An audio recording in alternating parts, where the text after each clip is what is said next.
فرمایا کہ اگر بالفرض یہ ایک فرضی مسئلہ انہوں نے بیان کیا کہ نبی کریم صلی اللہ علیہ وسلم کسی تنگدست شخص کو خواب میں آ کے یہ فرمائیں کہ فلاں جگہ ایک مال دفن ہے، تم جا کے نکال لو، اور وہ نکالے تو کیا وہ ذاتی استعمال میں اس کو لے سکتا ہے؟ دیکھیں اس مال کی نوعیت دیکھنی ہوگی کہ وہ مال اگر کسی کی ذاتی زمین میں ہے اور اسی طریقے سے کسی کے گھر میں مدفون ہے اور پھر نبی کریم صلی اللہ علیہ وسلم کی طرف سے اشارہ ہوتا ہے، تو یہ اصل میں اس کو اس مال کا مالک نہیں بنایا جا رہا، بلکہ اس مال کے مالک کی جانب بھیجا جا رہا ہے کہ ان سے جا کر امداد طلب کر لو۔ ہاں اگر نشاندہی کسی سنسان علاقے، جنگل یا ریگستان کے اندر ہو اور سرکار نے فرمایا وہاں جا کے نکال لو، تو ایسے مقامات سے جو مال نکالتا ہے وہ اسی کا ہو جاتا ہے، تو لہٰذا ایسے مقام سے اگر جا کر نکالے گا تو پھر وہ بالکل اس کا مالک ہو جائے گا۔ انہوں نے فرمایا کہ اب جسے انہوں نے یہ فرضی مسئلہ بیان کیا تو کیا یہ نبی کریم صلی اللہ علیہ وسلم کی جانب جھوٹ منسوب کرنا ہوگا؟ اور جو حدیث ہے کہ جس نے مجھ پر جان بوجھ کر جھوٹ منسوب کیا وہ اپنا ٹھکانہ جہنم میں بنا لے، کیا یہ اس وعید کے تحت آئے گا؟ دیکھیے اگر واقعی کوئی اس طرح جھوٹے خواب گھڑتا ہے تو بالکل اس حدیث کے تحت آئے گا، جھوٹے خواب گھڑتا ہے۔ لیکن اگر آپ ایک فرضی مسئلہ بنا کر اور اس کی فرضیت کو واضح کر کے معلوم کر رہی ہیں تو پھر اس میں کوئی حرج نہیں۔ اس قسم کے فرضی مسائل کو آپ کہہ دیں کہ بالفرض فرض کر لیں اگر ایسا ہو تو کیا حکم ہوگا، یوں کنفرم نہ کہیں کہ نبی کریم خواب میں تشریف لائے اور ایسا آپ نے فرمایا، کیا حکم ہے، بلکہ فرضی مسئلہ ہی کہہ کر بیان کریں تو انشاءاللہ پھر اس میں گرفت کا پہلو نہیں رہے گا اور نہ اس حدیث کے تحت آئے گا۔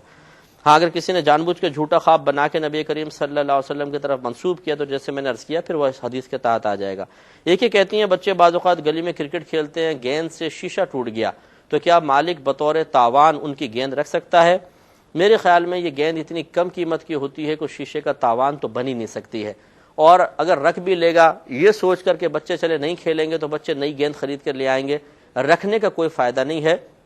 پیار محبت سے احسن انداز سے جا کے بچوں کو سمجھانا چاہیے۔ ہاں اگر یہ ان بچوں کے جس نے توڑا ہے ان کے والدین سے تاوان طلب کرنا چاہے تو حقدار ہے کہ شیشہ ٹوٹنے کا تاوان لے سکتا ہے، اور گھر والوں پہ لازم ہے کہ جو بچے اس کے ذمہ دار بنے وہ ان کے گھر والے ان کو یہ تاوان ادا کریں۔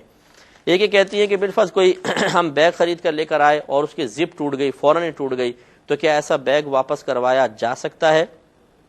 دیکھیے ایک تو ہوتا ہے غلط استعمال کی وجہ سے زپ ٹوٹنا، آپ نے جھٹکے سے کھینچا، زور سے کھینچا، اور یہ گویا کہ ایک مشتری یا گاہک کے اپنی کوشش کی وجہ سے عیب پیدا ہوا، حقیقتاً مال میں وہ عیب پیدا نہیں ہونا تھا، تو پھر تو اس پہ کوئی تاوان وغیرہ نہیں ہے۔ لیکن اگر یہ زپ کا ٹوٹنا اس بیگ کے ناقص ہونے کی بنا پر تھا، زپ گندی لگائی ہے، سستی قسم کی لگائی ہے، اور سلائی ایسی ہے کہ وہ ہاتھ سے یوں کیا تو ادھڑ گئی ساری،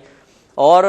پیسے اس نے اعلیٰ درجے کے بیگ کے لیے ہیں، تو بالکل پھر آپ جا کر یہ کہہ سکتے ہیں یہ ایک عیب ہے اور اس نقصان کا مداوع وہ کرے گا۔ لیکن اگر آپ نے خود غلطی کی ہے اور بیجا طاقت کے ذریعے کیا ہے جیسے ہم نے آپ کو عرض کیا، تو پھر وہ وصول نہیں کر سکتے ہیں۔ بچی نے کویشچن کیا کہ کیا والد کے تایا اور والد کے چچا سے پردہ ہوتا ہے؟ بالکل نہیں ہوتا ہے، کیونکہ وہ بالکل سمجھ لیں جیسے والد سے پردہ نہیں ہے تو ان کے تایا چچا سے بھی پردہ نہیں ہے۔ ایک انہوں نے کہا کہ بہنوئی سے پردہ ہے